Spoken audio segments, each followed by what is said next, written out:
여러분은 성령을 받았습니까? 라고 질문을 던진다면 아마도 사람들은 여러 대답을 하게 될 겁니다. 어떤 분은 성령이 무엇입니까?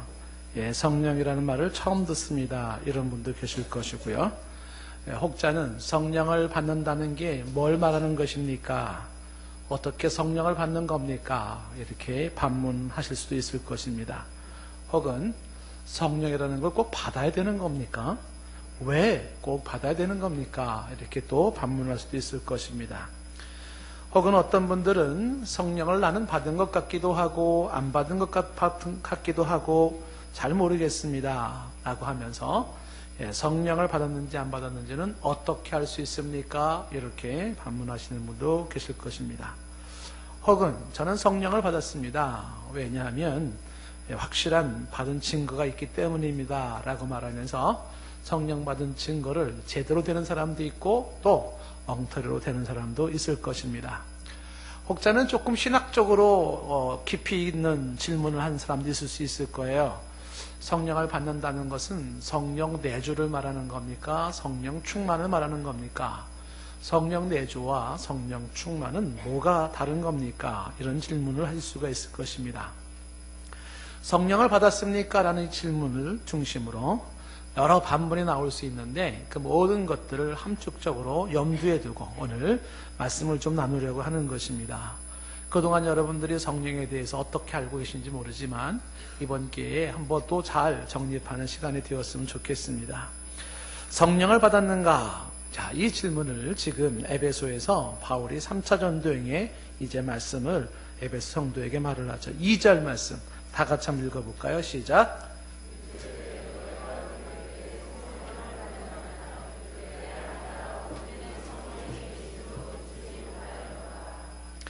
성령을 받았느냐라고 질문했을 때 사람들의 대답은 아니라 우리는 성령의 계심도 듣지 못하였노라 라고 이야기를 합니다.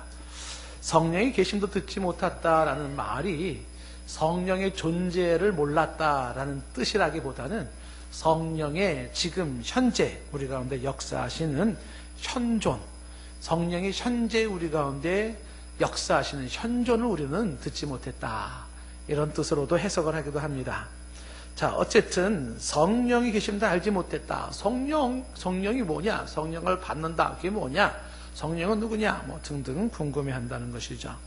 그래서 먼저 이 시간에도 여러분들 중에도 이런 질문을 하고 싶은 분들이 계실 겁니다. 성령은 뭐냐? 이렇게. 그 질문에 대한 대답을 먼저 우리가 한번 좀 하려고 하는데요. 엄밀하게 질문한다면 성령이 무엇이냐? 이렇게 질문하면 안 되고요. 성령은 누구신가? 이렇게 질문을 해야 됩니다. 왜냐하면 성령은 물질이 아니고 인격체이기 때문에 그래요. 생각하고 감정을 가지고 있고 의지적으로 행동하는 인격체이기 때문에 형상이 없고 또한 눈에 보이지 않는다 하더라도 인격체이신 분이시기 때문에 그분은 누굽니까? 이렇게 질문하는 것이 옳은 질문이죠. 먼저 이 성령에 대한 설명을 할 때 성령이라는 단어를 설명을 하면 한자로 성령의 성자는 거룩성자입니다. 영은 신령영자입니다. 그래서 성령은 거룩한 영이라는 뜻으로 말 뜻은 그렇게 생각할 수가 있습니다. 거룩하다는 말은 뭐 다 이해가 되죠. 근데 영은 또 뭐냐?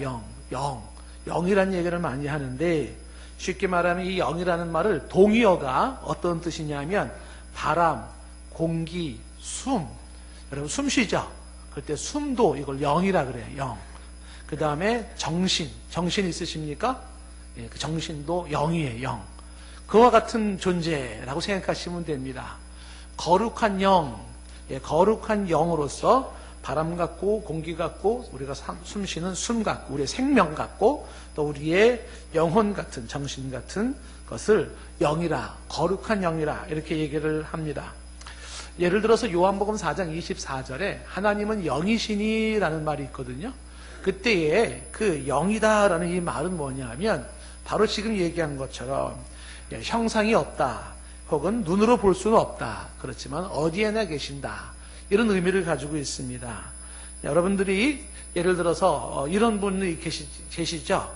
너 하나님 봤어? 나 못 봤는데, 야 하나님 보지도 못하고 뭐 하나님 있다 그러니? 이렇게 얘기하시는 분 계시잖아요. 하나님 봤어? 못 봤다 아니죠. 그분한테 한번 이렇게 반문을 해보면 어떨까요? 너 정신 있니? 정신이 있지. 정신 봤어? 정신을 어떻게 보냐? 그러면 너 보지도 않고 어떻게 정신이 있다고 말하냐? 너 정신 없구나. 이게 이상해지죠. 그러니까는 보이지 않지만 존재하는 것들은 굉장히 많아요. 행복도 보이지 않지만 행복이라는 게 있고요. 슬픔, 기쁨도 보이지 않지만 슬픔, 기쁨도 있는 것이죠. 바로 그와 같은 모습으로 보이지 않지만 존재하는 것, 그게 영이에요, 영. 그래서 우리의 생명도 보이지 않고 우리의 숨도 보이지 않고 우리의 공기도 보이지 않지만 그러나 어디에나 있고 그 다음에 형상이 없는 존재죠. 바로 그것이 이제 성령을 이해할 때 영이 그런 거구나 이렇게 이해할 수 있습니다. 조금 더 깊이 있게 그 성령의 정체성을 얘기한다 그러면 성령은 삼위일체 하나님의 한 위에 해당됩니다. 조금 어려운 얘기일지 모르겠지만 하나님은 삼위일체 하나님이신데 성부와 성자와 성령 이 삼위가 한 분이세요. 삼위. 그 위라는 말이 인격이라는 거야. 인격. 그러니까 세 인격이 계신데 그 인격체가 한 분이 세 인격체로 존재하세요. 그 중에 한 인격이 바로 성부 거룩한 아버지와 성자 거룩한 아들과 성령 거룩의 영. 그 성령이 바로 삼위의 한 위에 해당됩니다. 그래서 다른 말로 말하면 성령이 뭐냐? 누구십니까? 라고 할 때 쉬운 말로 성령은 하나님이다. 이렇게 말씀하시면 되는 거죠. 하나님의 한 위가 성령으로 나타나는 것입니다. 자, 그렇다면 또 성령에 대한 명칭은 어떤 명칭이 있습니까? 라고 할 때 성령의 이름은 다양하죠. 보혜사라는 명칭으로 쓰여지기도 하고 종종 성경에는 주의 영, 주의 신, 나의 영, 나의 신 이렇게 말하기도 하고 예전 성경에는 성신이라는 말로도 쓰여지기도 했습니다. 다 성령을 일컫는 말입니다. 구약에서부터 성령에 대한 이야기는 참 많이 나오죠. 구약 성경에. 창세기라고 하는 구약 성경 맨 처음에 탁 피면은 1장 1절에 태초 하나님이 천지를 창조하시니라 이렇게 시작되면서 그 다음 2절 말씀에 나오는 게 뭐냐면 하나님의 영이 수면에 운행하신다라는 것이에요. 창세기 1장 2절 말씀이. 그러니까 하나님의 신이 예전 성경에는 개역 성경에는 하나님의 신이 이렇게 얘기를 했어요. 근데 지금은 하나님의 영이 수면에 임한다. 그러니까 이미 창세기서부터 하나님의 영이라고 하는 성령의 존재를 이야기하고 있습니다. 성령에 대한 이야기 중에 또 다윗이라는 왕이 간음죄를 범하고 그리고 살인죄를 동시에 범했어요. 그리고 나서 선지자의 책망을 받고 회개하면서 그가 기도했던 기도 장면이 시편 51편에 나오는데 시편 51편 10절 말씀에 거기 보면은 이 다윗이 이렇게 기도를 해요. 하나님이여 내 속에 정한 마음을 창조해 주시고 내 안에 정직한 영을 새롭게 하옵소서. 이렇게 기도를 하면서 이어지는 11절 말씀이 참 가슴 저리는 기도죠. 나를 주 앞에서 쫓아내지 마시며 주의 성령을 내게서 거두지 마소서.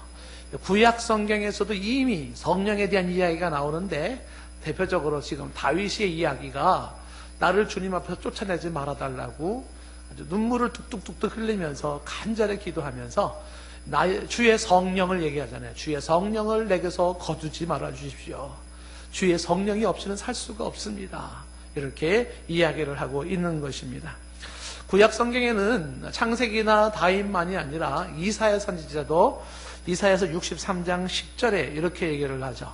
그들이 반역하여 주의 성령을 근심하게 하였으므로 라고 말을 합니다. 성령을 근심하게 한다는 건 성령이 근심하는 거죠. 왜 근심하냐면 인격체이기 때문에 그렇습니다.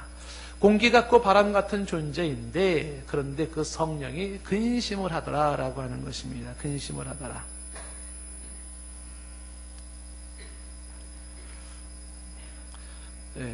잠시 설교와 상관이 없는 얘기를 합니다. 가능한 한 눈을 뜨십시오. 이 교회 들어오셔서 이제 딱 말씀할 때 눈 감는 사람들이 있어요. 눈을 왜 감냐 하면 너무 피곤했다. 나 어제 야근했다.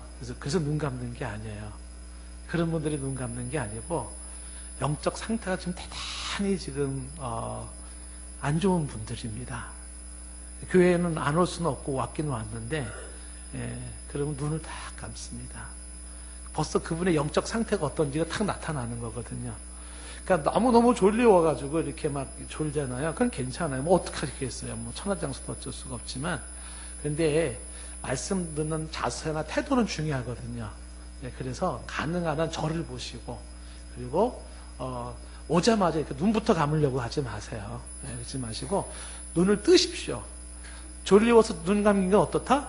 그건 어쩔 수가 없어요. 그런데 이렇게 눈을 좀 뜨시고 이렇게 좀 들으려고 하면 좋겠어요. 왜냐하면 그냥 뭐 눈 감든 뜨든 그냥 제가 해보면 설교하면 되겠죠. 근데 너무 아까워요. 이 시간이 너무 아까워요. 말씀이 너무 사실 아깝습니다.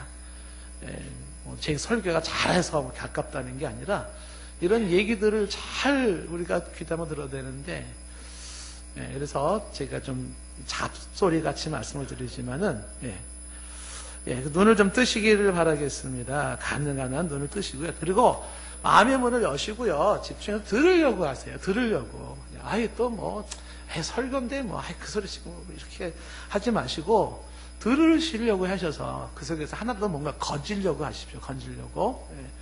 설교 시간에 이런 얘기까지 해야 된다는 것도 사실 참 괴롭습니다만은, 그렇죠. 자, 그래서 구약 성경에 이사야 선지자도 성령을 얘기하시면서 근심하는 성령을 얘기해요. 그건 뭘 의미하는 것이라고요? 성령이 인격체라는 것이에요. 성령은 기뻐하기도 하고 근심하기도 하고 성령은 슬퍼하기도 하고 성령은 생각하고 판단하고 또 의지적으로 행하기도 하시거든요. 자, 그런 의미에서 성령이 구약 성경에도 이렇게 언급되고 있다라고 하는 것입니다. 구약 성경에 언급되고 있는 성령을 하나 또 좀 주목해 보고 싶은 게 요엘서에 나와 있는 말씀인데, 요엘서 2장 28절과 29절 말씀에 이렇게 되어 있죠. 28절 말씀에 그 후에 내가 내 영을 만민에게 부어준다. 내 영이라는 게 스피릿, 푸뉴마, 구약 성경 루하 이런 말인데, 이게 바로 내 영을 만민에게 부어준다. 그 후라는 게 말세를 말하는 거예요. 마지막 때에는 하나님이 성령을 만민에게 부어줘요. 그 만민 중에 누가 들어가냐면 금천구 시흥동 예배드리고는 저와 여러분도 들어가는 거예요. 근데 흥미로운 표현 중에 하나가 부어준다는 표현인데, 부어준다는 건 쏟아붓는다는 의미거든요. 여러분도 혹시 쏟아비를 맞아본 적 있습니까? 혹은 샤워할 때 물을 확 맞죠? 그와 같은 게 성령이 부어주는 거예요. 그 성령이 부어줌이 있다. 그래서 자녀들이 이제는 미래를 얘기를 하기 시작하잖아요. 그리고 늙은이는 꿈을 꾼다는 건 소망 없는 늙으신 분들이 소망을 갖게 된다는 거예요. 그리고 젊은이들의 이상을 본다는 건 비전이에요. 비전. 젊은이들이 비전을 갖게 되는 거죠. 요즘 젊은이들이 비전이 없이 살잖아요.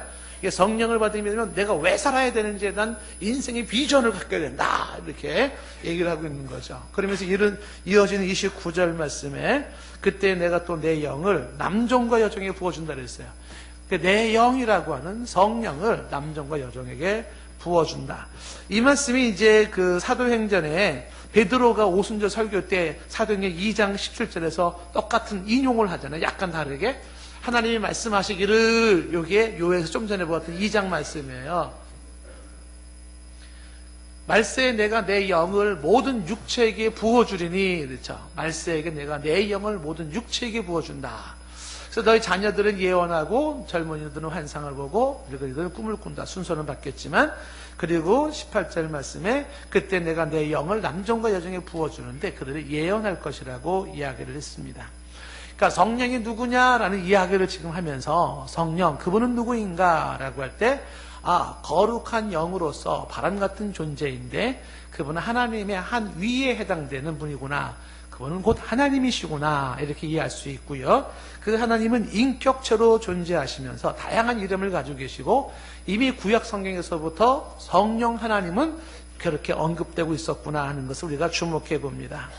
자, 그렇다면 이제 다른 주제로 넘어갈 때 왜 우리는 성령을 받아야 할까요? 이 질문을 한번 생각을 해보려고 하는데, 왜 성령을 받아야 되는지 이 부분을 이야기 들으면서 함께 내가 성령을 받았는지 안 받았는지 어떻게 할 수 있습니까? 라고 하는 이 질문에 대한 대답도 동시에 한번 생각해 볼 수가 있습니다. 왜 성령을 받아야 되는가라고 할 때 몇 가지 이유에서 우리는 모든 사람은 성령을 받아야 됩니다. 첫 번째 이유는 왜 성령을 받아야 되냐 하면 성령을 받아야 예수님이 나의 주가 됩니다. 성령을 받아야지만이 예수님이 나의 구세주가 됩니다. 다시 말하면 성령을 받아야지만이 구원받을 수가 있습니다.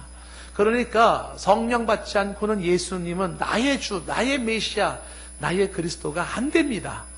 그런 사람에게는 그 예수님의 생명을 누릴 수가 없고 새 생명을 누릴 수가 없고 영생을 누릴 수가 없고 구원을 받을 수가 없습니다. 그래서 그 성령을 받아야 된다. 어떻게 받을 것인지 이제 뒤에 얘기를 하겠지만 왜 받아야 되느냐라고 할 때 바로 구원의 문제입니다. 예수님이 나의 주가 되기 위해 성령을 받아야 된다. 요한복음 15장 26절 말씀에 뭐라고 말씀하냐면 아버지께로부터 너에게 보내실 보혜사 곧 아버지께로부터 나오시는 진리의 성령, 성령을 진리의 성령이라 그러는데 그 진리의 성령이 오실 때 그분이 누구를 증언해요? 나를 증언한다. 즉 예수님 자신을 증언합니다. 그래서 성령으로 예수님이 증명되어지고 소개되어지는데 고린도전서 12장 3절 말씀에도 말하기를 그러므로 내가 너에게 알리노니 하나님의 영으로 말하는 자는 누구든지 예수를 저주할 자라 하지 않죠. 하나님의 영, 성령으로 말하는 자는 예수를 저주하지 않습니다. 또 성령으로 아니하고는 누구든지 예수를 주시라 할 수가 없다는 거죠. 그러니까 성령으로 말미암지 않고는 예수님이 주가 안 됩니다. 그분이 생명을 주시는 분이고 생명을 누릴 수 있다 해도 그것은 와닿지가 않게 된다는 것이죠. 그러니까 많이 배워도 예수는 주가 아니고요. 돈을 많이 벌어도 예수는 주가 아니에요. 아무리 높은 권세를 가지고 있어도 예수는 주가 안 됩니다. 그것은 지식으로 되는 것도 아니고 과학으로 되는 것도 아니고요. 그것은 어떤 돈으로 되는 것도 아니고요. 그래서 어떤 거로 되지 않습니다. 성령만이 예수님을 향하여 눈이 열리게 되고 예수님이 나의 구세주가 되게, 예수님이 나의 메시아, 나의 구원자가 될 수가 있어요. 그래서 성령으로 말미암지 않고는 안 된다라는 것이죠. 로마서 8장 16절 말씀에서도 성령이 친히 우리의 영과 더불어 우리가 하나님의 자녀인 것을 증언한다라고 말을 하고 있죠. 그러니까 성령이 증언하는 게 뭐냐면 우리가 하나님의 자녀인 것을 증언합니다. 그러니까 왜 성령을 받아야 되는가 할 때 첫 번째는 뭐냐면 그렇죠. 우리가 하나님의 자녀가 되고 구원받는 길. 예수님이 그분이 행하셨던 모든 일들이 나의 사건이 돼서 그의 십자가에 죽으시고 피 흘리시고 부활하신 게 다 나의 사건이에요. 나의 사건. 그 나의 사건이 돼서 내가 예수님을 나의 개인적인 삶의 구원자로 모셔드릴 수 있는 것은 성령이 역사하셔야 되는데 그것이 성령이 받아야 될 이유 중에 하나입니다. 두 번째는 왜 성령을 받아야 되냐면 성령을 받으면 성령의 은사를 누릴 수 있기 때문에 그래요. 성령의 은사.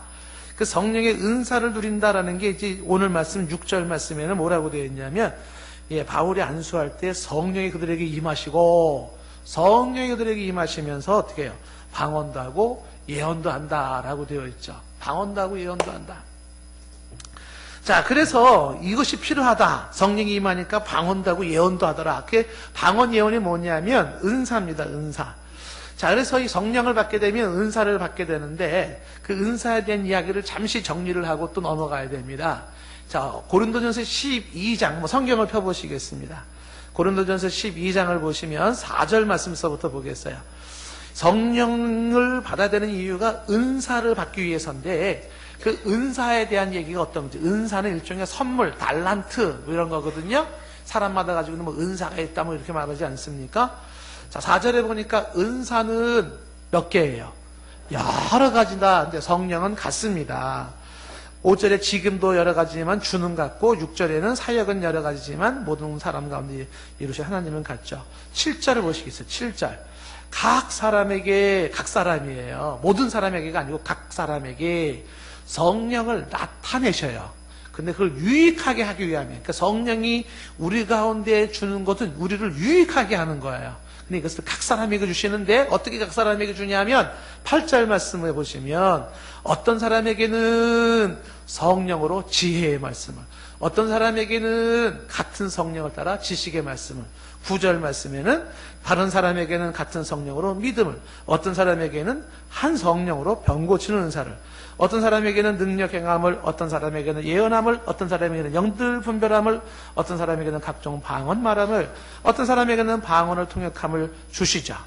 그래서 이어지는 11절에 이 모든 일이라는 게 앞에서 얘기했던 한 분 성령이 어떤 사람에겐 지혜, 어떤 사람에겐 지식을, 어떤 사람에겐 믿음을, 어떤 사람에겐 병 고치는 은사를, 능력 행하는 것, 예언하는 것, 영분별하는 것, 방언 말하는 것, 통역하는 것, 이 모든 것들. 그게 다 은사인데 그 신비한 은사들을, 이 모든 일은 같은 한 성령이 행하셔요. 그런데 그 한 성령이 그의 뜻대로라는 거예요. 그의 뜻대로는 거 뭐예요? 그의 의지대로, 그 성령의 의지대로 각 사람에게, 모든 사람에게가 아니라 각 사람에게 나누어 주신다. 무슨 얘기냐면 성령의 은사가 있는데 성령의 은사는 모든 사람에게 똑같이 주어진다? 아니에요. 각 사람마다 다 다르게 성령의 은사가 주어지더라라고 하는 것입니다. 그래서 사람마다 다양한 은사로서 성령의 은사가 주어진다는 거예요. 그래서 지금 대표적으로 몇 가지만 언급을 했지 않았어요? 성령의 은사가 지식, 지혜, 그 다음에 믿음, 병 고치는, 능력 행하는 것, 예언하는 것, 영분별하는 것, 방언하는 것, 통역하는 것, 이렇게 있어요. 만약에 여러분들 여기서 어떤 은사가 좀 마음에 드십니까? 어떤 은사를 받고 싶습니까? 그러면 아마 많은 분들이 나 병 고치는 은사, 성령으로 내가 좀 병 고치는 은사 좀 받았으면 좋겠다. 아마 이런 분들도 계실지 모르겠어요. 이 은사들을 쭉쭉쭉 얘기하다가 쭉 건너뛰어서 고린도전서 12장 28절로 보시면 이렇게 얘기가 계속 이어집니다. 하나님이 교회 중에 며칠 세웠는데 첫째는 사도를 세웠어요. 사도도 은사입니다. 둘째는 선지자예요. 선지자도 은사예요. 셋째는 교사예요. 그 다음이 능력을 행하는 것이고 그 다음 다섯 번째가 병 고치는 거거든요. 그리고 서로 돕는 것도 은사입니다. 어떤 사람은 잘 도와요. 그 은사예요. 다스리는 은사도 있습니다. 방언 말하는 은사도 있습니다. 그렇죠. 그래서 29절에 이렇게 얘기를 합니다. 다 사도겠느냐? 다 선지자겠느냐? 다 교사겠느냐? 다 능력을 행하는 자겠느냐? 다 아니죠. 30절에도 볼까요? 다 병 고치는 은사를 가지겠느냐? 아닙니다. 다 방언을 말하겠느냐? 아닙니다. 다 통역하는 자겠느냐? 아니죠. 그런데 모든 사람에게 각각의 다 은사를 주시지만 정말 사모하고 제일 좋은 은사가 있다는 거예요. 모든 사람이 공이 이 은사는 꼭 가져야 될 중요한 은사가 있다는 거예요. 그 이어지는 31절에 이렇게 말하는 거죠. 너희는 더욱 큰 은사를 사모하라. 지금 얘기했던 병 고치는 은사, 방언하는 은사 여러 가지가 있지만 그런 것보다 더 큰 은사가 있대요. 그 은사, 가장 좋은 그거를 길을 너희에게 보이겠다. 그러면서 이어지는 게 고린도전서 13장이에요. 고린도전서 13장으로 바로 건너뛰면 이제 가장 좋은 은사가 뭐냐? 그게 사랑이라는 거예요. 사랑. 그래서 13장 1절에 보시면 내가 사람의 방언과 천사의 말을 할지라도 사람의 방언을 해요. 지금 영어도 잘하고 불어도 잘하고 독일어도 잘하고 막 제2외국어 제3외국어 너무 막 잘해요. 그거 다 방언이거든요. 일종의 너무 잘합니다. 그리고 신령한 영적인 방언도 있고 그런 거래요. 근데 그런 방언을 한다 할지라도 천사의 말을 해요. 지식과 지혜의 말씀으로 잘해요. 한다 할지라도 뭐가 없으면, 사랑이 없으면 그럼 뭐가 됩니까? 소리나는 굴이 울리는 꽹가리가 돼요. 찡! 이게 뭐냐면 소음이야. 소음. 아무리 똑똑하게 외국어를 잘하고 아무리 훌륭하게 천사의 말을 한다 할지라도 사랑이 없으면 소음에 불과하다. 소음에. 그리고 2절 말씀에도 뭐라고 되어 있냐면 내가 예언하는 능력이 있어. 모든 비밀을 알고 있어요. 모든 지식을 가지고 있습니다. 또 산을 옮길 만한 믿음도 있어요. 와, 산을 옮길 만한 믿음은 얼마나 큰 믿음일까요? 그런 믿음이 있다 할지라도 뭐가 없으면, 사랑이 없으면 나는 아무것도 아닙니다. I am nothing이죠. 나는 아무것도 아니에요. 꽝이에요. 꽝. 3절에도 뭐라고 되어 있냐면 내가 내게 있는 모든 것으로 구제하고 또 내 몸을 분사에게 넣어줄지라도 구제를 잘해요. 헌신도 잘합니다. 봉사도 잘합니다.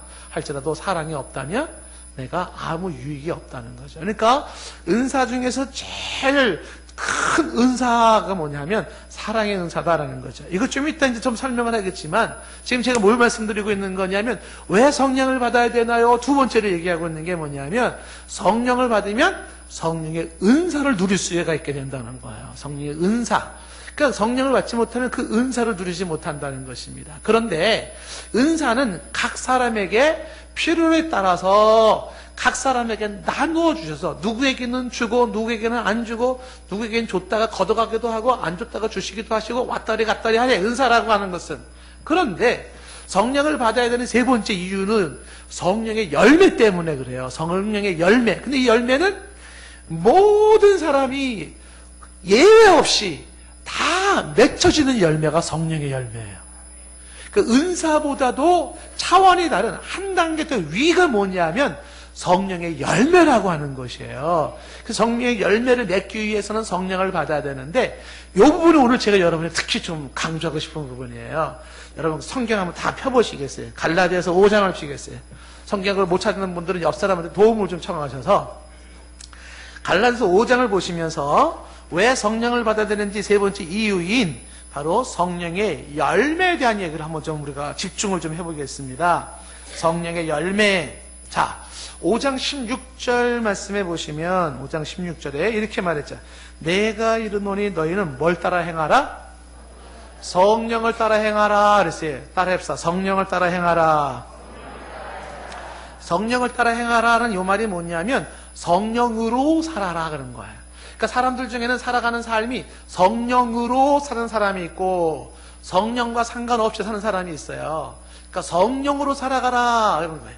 이 성령으로 살아가는 삶은 육체 욕심을 이루지 않는다는 것은 육체적으로 살지 않는다는 거예요. 여기 육체적으로라고 하는 것. 이게 지금 이 16장 말씀은 쉬운 표현으로 얘기한다면 사람 중에는 영적으로 사는 사람이 있고 육적으로 사는 사람이 있다. 이 얘기를 하고 싶은 거예요. 그러니까 성령으로 살아가는 사람은 영적으로 살아가는 사람이고 육체 욕심을 이루는 사람들은 뭐냐면 육적으로 살아가는 사람이에요. 말씀을 집중하시면서 나는 과연 어떤 사람인지 한번 돌아보십시오. 왜 성령을 받아야 되는지, 성령을 받았는지 안 받았는지는 뭐를 알 수가 있는가? 지금 분명히 16절에서 지금 뭘 얘기하고 있냐면 성령을 따라 행하는 성령으로 살아가는 영적인 사람이 있고 육체 욕심을 이루어나가는 육적인 사람이 있다는 거예요. 그 차이가 뭐냐? 먼저 이 육체적으로 산다는 게 어떤 것인지를 확연하게 설명하는 것이 17절 말씀서부터 이제 나오게 되는데 이어지는 17절에 보면 육체의 소욕, 즉 육적으로 살아가는 사람은 성령을 거슬려요. 성령의 그 모습을 부딪히게 되고 성령으로 살아가는 사람, 영적으로 살아가는 사람은 또 육체를 거스르게 되어 있어요. 그 둘은 서로가 대적을 하게 되어 있습니다. 서로가 원하는 걸 원치 않겠는데 17절 말씀이 말하고 있는 우리가 이중적인 이 긴장 속에 살아가고 있는 것이에요. 이미 예수를 믿은 사람들 중에서도 지금 내 안에 성령은 자꾸 열매를 맺으려고 하고 또 한쪽에서는 자꾸 육체의 그 벗어버리지 못한 그것을 살아가려는 것이 있을 수가 있습니다. 대적을 하는 것이에요. 18절 말씀 보시면 너희가 만일 성령의 인도하시는 바가 되면 성령의 인도를 받잖아요. 그럼 율법 아래 있지 않습니다. 설명이 많이 필요한 거지만 간단히 넘어가도 괜찮아요. 율법 아래 있지 않는다는 것은 율법을 내심으로 지키는 게 아니라 성령으로 지키게 한다는 의미가 있고 그 다음에 율법 아래 있지 않는다는 것은 죄 아래 있지 않게 된다. 율법이 궁극적으로 줄 수 있는 죄 아래 있지 않게 됩니다. 그러니까 성령의 인도를 받는 게 여러모로 좋아요.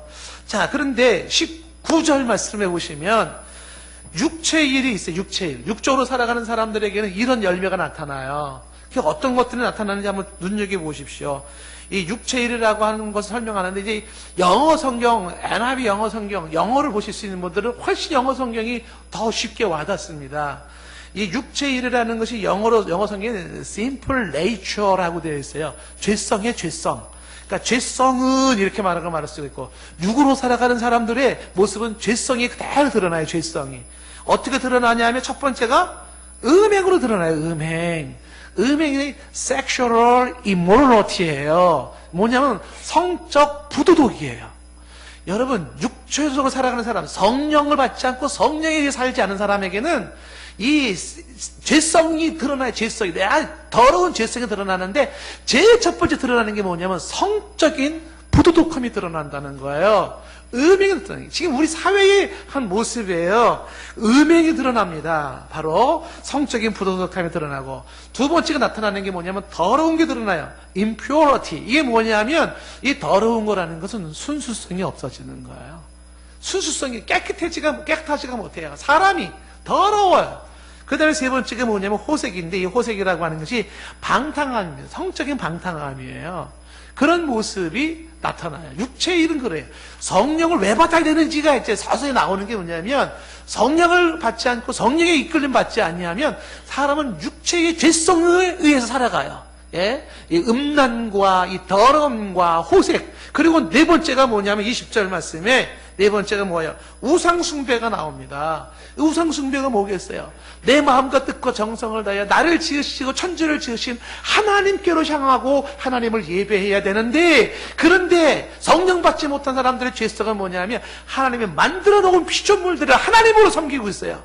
만드신 그분을 섬기는 게 아니라 만들어진 것들을 섬기는 거예요. 우상숭배가. 그리고 다섯 번째가 뭡니까? 주술이 나타나요. 주술이 뭐냐면 마법의, 그쵸, 마법을 치우치는 거예요. 그리고 여섯 번째가 뭐냐면 원수 맺는 것인데, 이 원수 맺는 것이 미움입니다. 그 육체적으로 살아가는 사람들에게는 미움이 많아요. 증오가 많고요. 적을 자꾸 만들어, 적을. 이 적을 자꾸 만드는 사람들이 뭐냐면 원수를 자꾸 맺어요. 미워지는 사람이 많아요. 육적으로 살아가는 사람이에요. 육체의 모습입니다. 그리고 나온 일곱 번째가 뭐냐면 분쟁이라고 하는 건데, 분쟁은 불일치를 말하는 거예요. 일치하지 못하고 분열하는 것입니다. 그리고 여덟 번째가 시기, 즉 질투가 나타나고요. 그 다음에 아홉 번째가 뭐냐면 분냄이에요. 분냄. 이 분냄이라고 하는 것이 뭐냐면 분노예요. 신경질, 화를 달래는 거예요. 이 육적으로 살아가는 사람입니다. 여기서 말하는 분노, 분냄이라는 것은 폭발적인 분노예요. 광적인 분노를 말하는 거예요. 화도 잘 내지만, 신경질도 잘 내지만 아주 광적으로 분을 내버리는 사람들이 있어요. 이런 사람들이 뭐냐면 성령의 인도를 받지 않는 사람이에요. 이런 사람들은 여전히 죄성이 육체를 따라 육적으로 살아가는 사람들의 모습인 것이에요.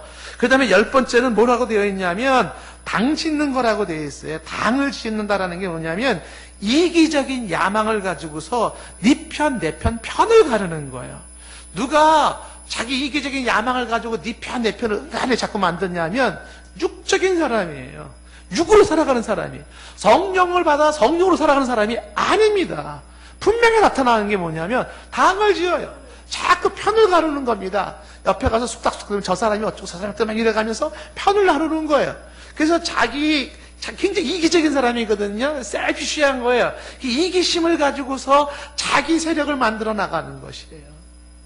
그래서 계속적으로 이어지는 말씀이 뭐냐면 이 육체의 열매 중에 하나가 그 다음에 뭐가 나오는 것입니까? 지금 당 짓는 것 말고 11번째가 뭐예요?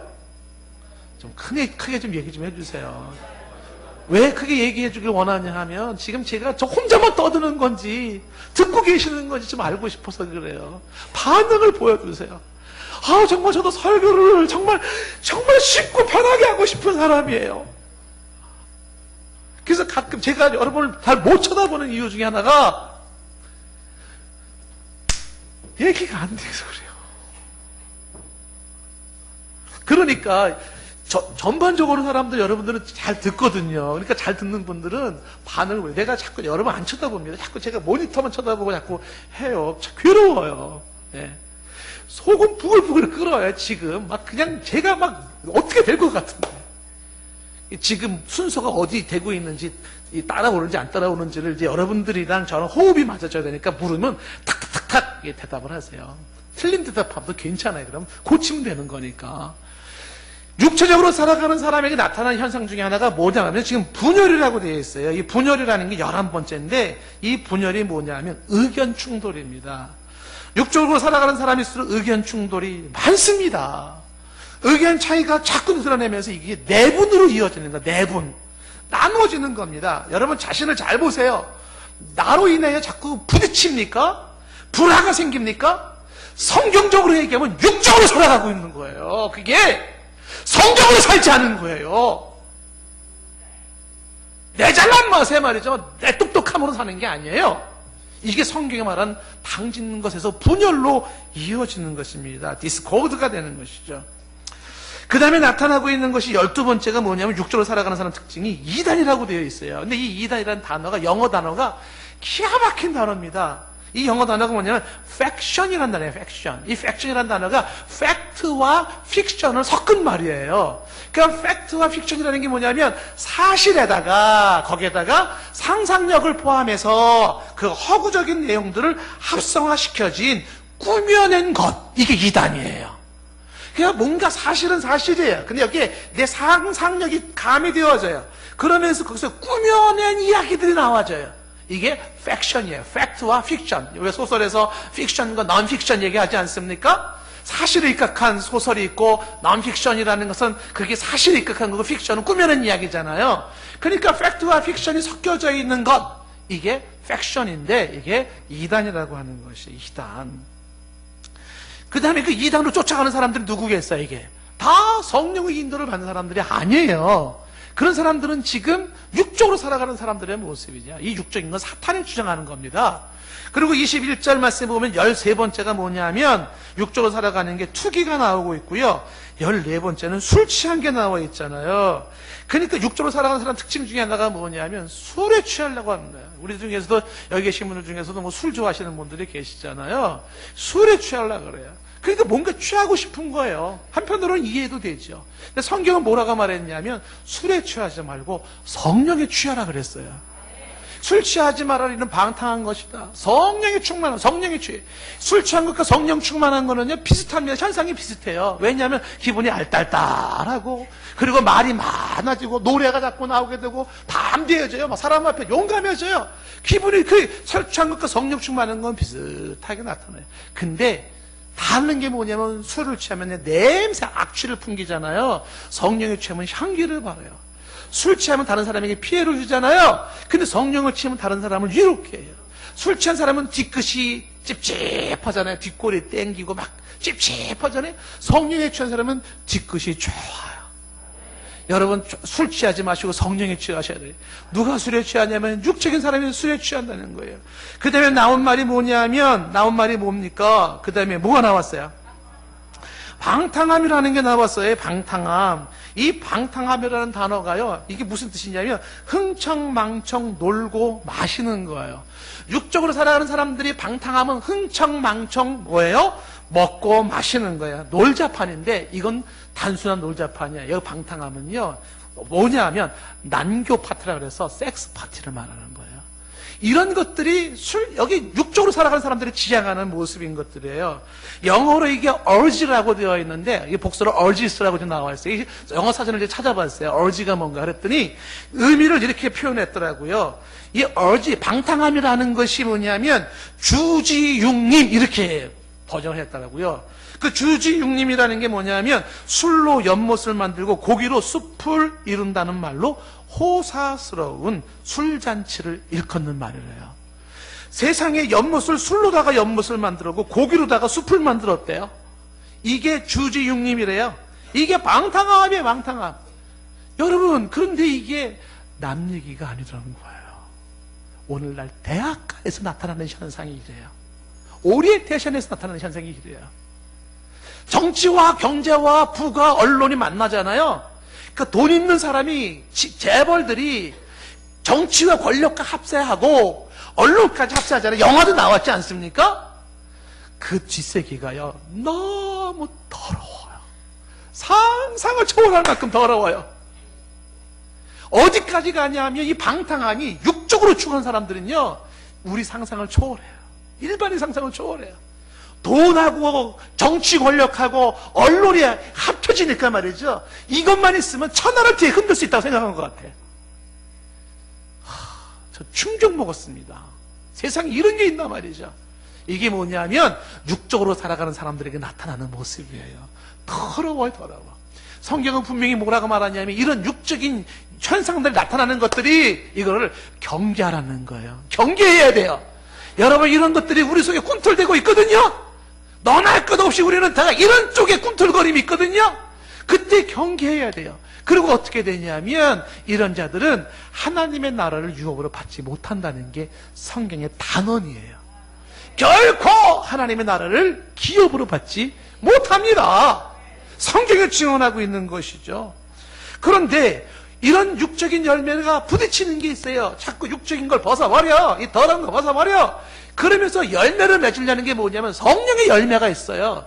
그 이어지는 말씀에 보시면 22절 말씀에 보시면 성령의 열매는 뭐냐면 내 안에 성령 받고 성령의 지배를 받을 때 성령에 맺어지는 열매가 첫 번째가 뭐예요?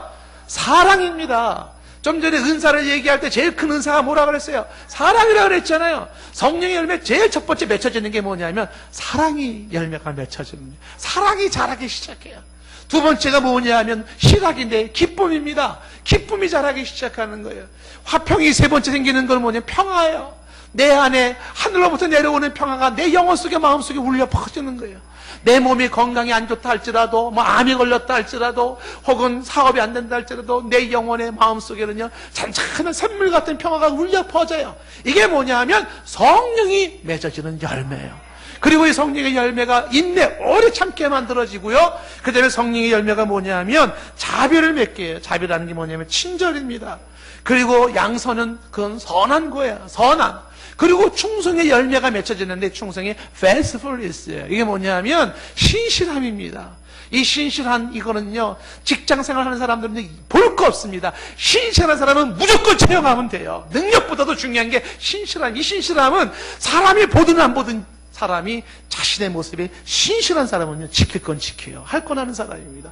이런 신실한 사람은 신뢰가 가요. 억대 돈을 맡겨도 괜찮은 사람입니다. 근데 이 신실함이 충성으로 나타나고 표현했는데 이게 성령의 열매예요. 오늘날 신실한 사람 많지 않습니다. 그렇게 신실하지 않습니다. 그런데 이 신실함이 성령의 열매를 맺어줘요. 거기서 끝나는 게 아니라 23절에는 온유의 열매가 맺혀져요. 온유는 부드러움입니다. 예, 부드러움. 나약함이 아닙니다. 온유라는 게 어떤 건지 설명했잖아요. 절제된 심이잖아요. 온유되는, 예? 재갈을 물린 야생마의 온유예요. 누구보다도 강한데 자기 통제로 인하여서 부드러움을 잃지 않는 거거든요. 이게 온유함입니다. 나약하게 병들어 있는 것이 아니에요. 비실비실 되는 게 아니에요. 한 번 뛰면 천리를 뛸 수 있는 힘이 있어요. 그런데 자기 통제를 쫙 합니다. 거기서 나타나는 그 부드러움이에요. 이게 진짜 강한 자의 온유함입니다. 그리고 마지막에 뭐냐면 절제인데 셀프 컨트롤입니다. 자기 자신을 통제할 수 있는 것이 성령의 열매로 나타나는 거예요. 여러분 가끔 고민하지 않아요? 난 내 마음이 내가 안 돼. 마음은 원해도 육신이 약간 매달리고 있지 않습니까? 근데 성령을 받고 성령의 인도를 받으면 성령의 힘으로 셀프 컨트롤이 된단 말이에요. 이게 가능할 수 있다는 것을 말하는데 이건 금지할 법이 없다는 것입니다. 여러분 이 성령은요 우리가 할 수 없는 것을 하게 하세요. 그래서 성경을 얘기할 때는 성령의 하게 하심이라는 표현이 아주 많이 나옵니다. 단 하나님의 뜻하심이라는 전제가 있지만 우리가 성령을 받아야 되는 이유 중에 하나가 뭐냐면 이런 성령의 열매를 맺고 내가 할 수 없는 한계 상황에서 성령의 하게 하심을 경험하기 위함이에요. 스가랴서 4장 6절 말씀에 말하고 있지 않습니까? 스가랴서 4장 6절 끝부분에 말을 해요. 이는 힘으로 되지 아니하며 능으로 되지 아니하고 오직 나의 영으로 되느니라 그랬어요. 마지막 부분에 파트에 보시면 인간의 힘으로 안 됩니다. 인간의 능력으로 안 돼요. 사람 바뀌는 것도 안 되고요. 사업도 마찬가지일 겁니다. 굉장히 많은 부분에 우리가 할 수 없는 한계가 있지만 그러나 나의 영, 성령으로 가능할 수 있어요. 그래서 우리가 성령을 받아야 한다는 겁니다. 시간이 됐어도 제가 이거 마저 마무리를 합니다. 어떻게 성령을 받아야 되는지를 말씀을 드리겠어요. 성령을 받으려면 어떻게 되는가? 첫 번째가 기도예요. 기도를 통하여 성령 받고 성령이 충만함이 이루어지는데 제가 시간상 지금 3절 말씀서부터 5절까지 말씀을 생략을 합니다만은 본문에 세례가 요한 세례를 얘기하고 있거든요. 그 요한 세례라고 하는 것은 물 세례입니다. 그것이 아니에요. 성령 예수의 이름으로 성령 세례를 받아야 돼요. 근데 성령 세례가 언제 임했냐면 그것이 기도할 때 주어졌다라는 거예요. 여러분 사도행전 8장으로 건너가면 그 장면이 나와요. 베드로와 요한이 8장 14절 말씀해 보시면 시간이 쫓기면 말도 빨라져요. 8장 14절 보면은 사마리아의 베드로와 요한이 지금 내려갔습니다. 그리고 15절 말씀해 보시면은요, 그들이 내려가서 그들을 위하여 따라하십시다. 성령 받기를 기도하니. 그렇지요. 성령 받기를 기도했어요. 그래서 성령은 기도하는 자에게 주어지는 것이, 기도하는 자에게 성령이 임하게 되는 것이에요. 그래서 이 성령이 그들에게 임하는 장면이 기도를 통해서 주어진다는 겁니다. 여러분들이나 저는 여러분에게 부탁드리고 싶고 제가 제 자신을 향해서 말씀하는 게 뭐냐면 기도 시간 늘리셔야 돼요. 하나님 앞에 서 있는 시간을 늘리셔야 됩니다. 기도를 많이 할수록 어떤 분은 말하잖아요. 기도는 시간이 아니라고 질이라고 그런 소리 하지 마세요. 예? 하나님 아시죠? 기도 끝. 그리고 가요? 다 알죠? 아닙니다. 구체적으로 하나님 앞에 아뢰는 시간을 가져야 돼. 근데 기도 시간이 늘어나면 늘어날수록 반드시 따라오는 게 뭐냐면 성령이 그만큼 깊어지기 시작하고 성령이 그만큼 충만해지기 시작하는 거예요. 예? 굉장히 중요한 내용입니다. 사람들이 기도 시간이 없기 때문에 내 안에 성령의 역사가 없어요. 성령의 충만함이 이루어지지 않는 거예요. 성령 충만은 성령을 받은 자들에 의해서 나타나는 현상인데, 성령의 인도를 받기 위하여, 그 성령 역사를 경험하기 위하여서 필요한 것은 뭐냐면 기도해야 됩니다.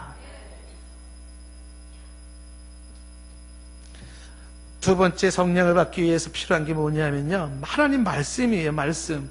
여러분, 사도행전 10장에 가면은 이 베드로가 고넬료 집에서 성령이 임할 때의 모습이 이렇게 묘사되고 있잖아요. 10장 44절에 베드로가 이 말을 할 때에 성령이 말씀 듣는 모든 사람에게 내려오시네 그랬어요. 말씀 듣는 사람에게도 이 말씀 무슨 말씀이겠어요? 성경 말씀, 하나님 말씀이에요. 하나님 말씀을 가까이 하면 가까이 할수록 성령이 내 안에 충만해지기 시작하는 것이죠. 성령을 받는 길이 뭐냐면 말씀을 들을 때 성령이 임하시는 것이죠. 저와 여러분들이 말씀을 집중하고 말씀을 사모하는 것은 내가 성령을 받아요. 그 성령을 받은 근거로 해서 내가 더욱 성령이 충만해질 수 있기 때문에 그런 것이죠. 말씀을 들을 때 그런 것이에요. 그리고 이제 이 45절 말씀이 이방인에도 성령을 부어주잖아요. 부어준다는 게 아까 말한 것처럼 소나기가 쏟아지는 것을 말하는 거잖아요. 그 성령이 부어져요. 그러니까 성령을 받은 자들이 성령 충만해지면서 그 다음에 46절에 방언도 나타나고 은사죠. 하나님을 높이지 않습니까? 찬양이죠.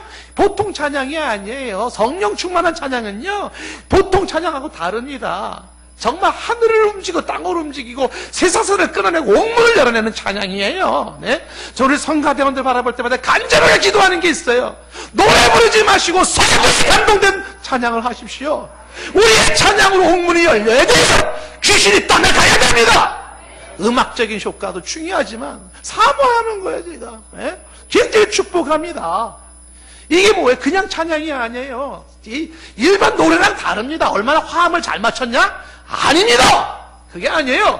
저는 우리 화음 맞추는 그 시간에 나는 그 시간에 기도하라고 말하고 싶어요. 여러분, 노래는요, 악보도 틀리고 악이 다 틀리잖아요. 그런 사람들이요, 찬양할 때 수많은 사람들을 감동시키고 눈물을 쏟아내고 말이죠. 이게 진짜 찬양이죠. 여러분, 성령의 감동이 안 된 찬양은요, 끝나고 나면 어우 잘했어 이게 근데 성령으로 저는 찬양은요, 사람들이 어떤 반응이 나오는지 아십니까? 다 울어버려요. 이게 참 차원이 달라요. 그러니까 이 고넬료 집안에서 성령 받은 사람들의 방언 은사가 나타나고요, 하나님을 찬양하기 시작하는 거예요. 이 찬양이 보통 찬양이 아닌 것이죠. 그러면서 48절 말씀에 뭐라고 되어 있냐면 예수 그리스도의 이름으로 세례를 베풀었어요. 이게 무슨 얘기겠습니까? 예수 그리스도에 대한 믿음이 생긴 것이에요.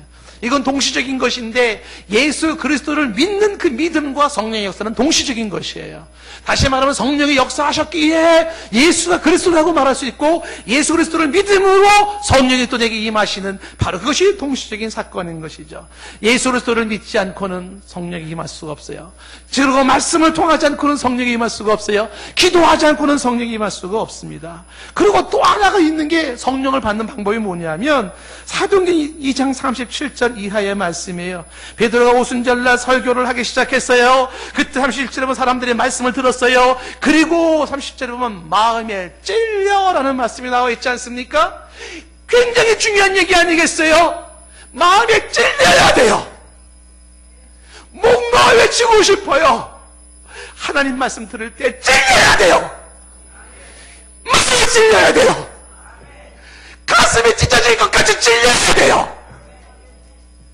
하나님의 성령의 역사하심에 찔려야 됩니다. 마음이 찔려야 돼요. 괴로워져야 돼요.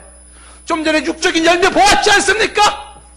그 더러운 육적인 열매들을 바라보면서 성령이 찔러. 너 이런 인간 아니야. 이런 교만 덩어리, 위선 덩어리, 깨끗한 척 잘난 척해. 가면 벗어봐 인간아. 너 몸에서 영혼에서 고름이 덕지덕지 뛰어있잖아. 구덩이가 덕지덕지 끼어있잖아. 성령이 찔른단 말이에요. 그때 찔림을 받아야 돼요. 그 사람이 은혜 주는 사람이에요. 오늘날 현대들은 목이 곧고 강팍해요. 아무리 목사가 설교한다 하더라도 성령이 찔러도 어금니 깨물고 안 찔리려고 어금니 깨물고서 아닌 척 깨끗한 척 하는 거예요. 여기에는 소망이 없습니다.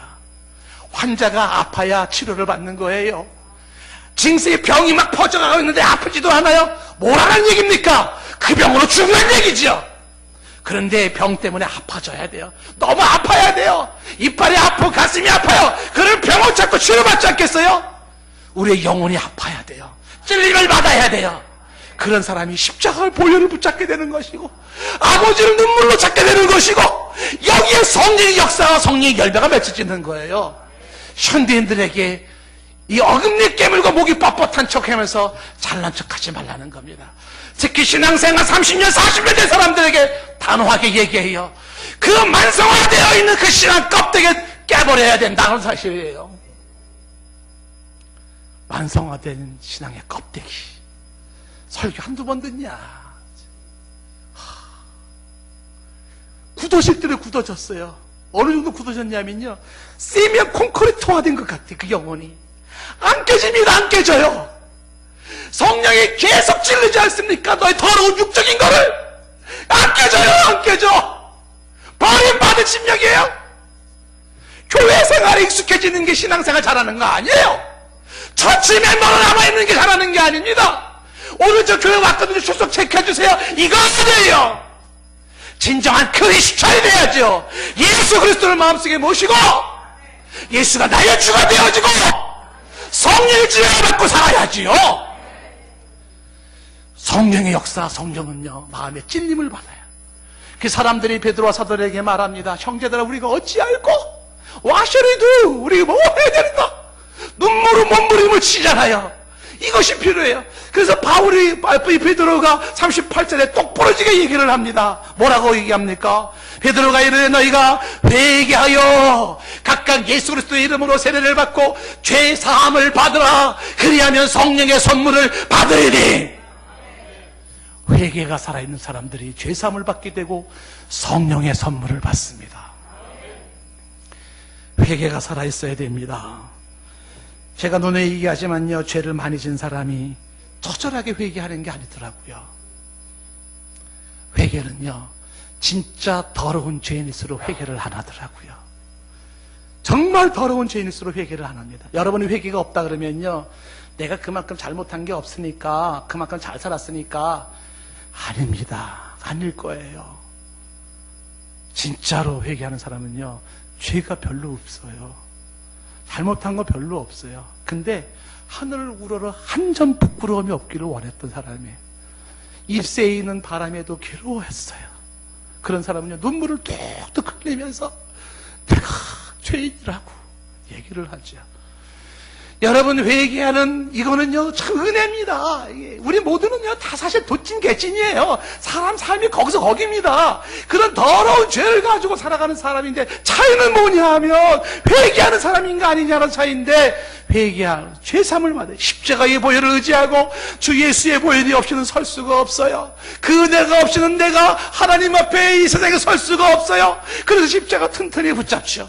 주의 보혈로 죄사함을 받는 자들, 이들에게 하나님 주시는 게 뭐냐면 성령의 선물을 받는 것이죠.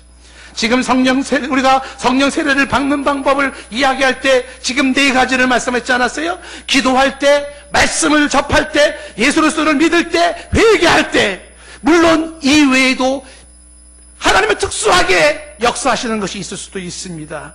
나귀를 통해서도 역사하실 수도 있습니다. 그러나 그건 예외적인 것이죠.